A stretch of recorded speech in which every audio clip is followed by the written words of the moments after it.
David, this is a very, very special time for me because of our friendship over the years. Sometimes I wasn't too pleased when you had a 3-to-5 shot that I bet on that never finished in the money, but you, without a doubt, became the most famous race rider in mid-America. All your wonderful years riding in Southern Illinois, at Cahokia, and at Fairmount Park. And it's interesting, it was a long, long journey from Canada to get down here. How did you end up in St. Louis? Well, I was heading for the East Coast from California, and having more money, so I had to stay. I was going to get some money and move on, and things went pretty good, so I... You met a girl down here named Mary, too. Right down there. Yes, sir. His wife, Mary, you've been a great team over the years.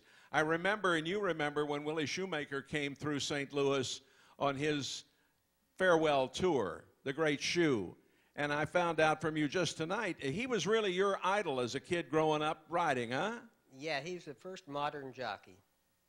He was different than the rest of them, and he wasn't given that much credit to begin with, but since then, Pat Day and came along, and now most all riders are from the Willie Shoemaker School.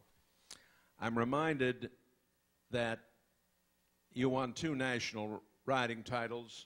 You were invited to go ride in California and some of those all-star things and everything else, but you always came back to St. Louis. And certainly, I don't know how you handled it because it was so tough. I mean, you'd win 7, 8 races every night over at Fairmount.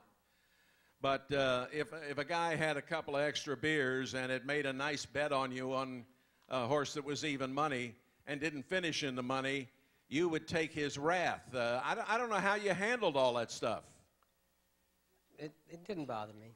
I was immune. I do want to do something that I know you want me to do tonight.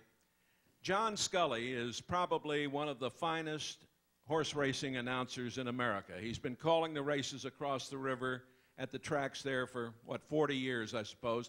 John, would you stand up? I want this crowd to give you a round of applause because not many people understand. Where is he? Over to our right?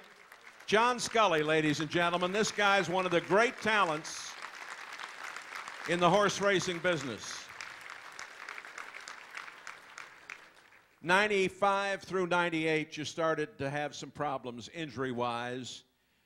You had to pack it in, but a remarkable, remarkable career. When I think 7,394 wins, that is just, it's still, at the time you retired, it was still number 4 on the list. I think you're 5 now, but Shoemaker, of course, is up there with Pinkai and the other guys. But, David, you have meant so much to the little guy in our community who goes across the river and bets $5 or $10, and you gave it your all every time. That's why they called you the General. David Gall, ladies and gentlemen, into the Hall of Fame.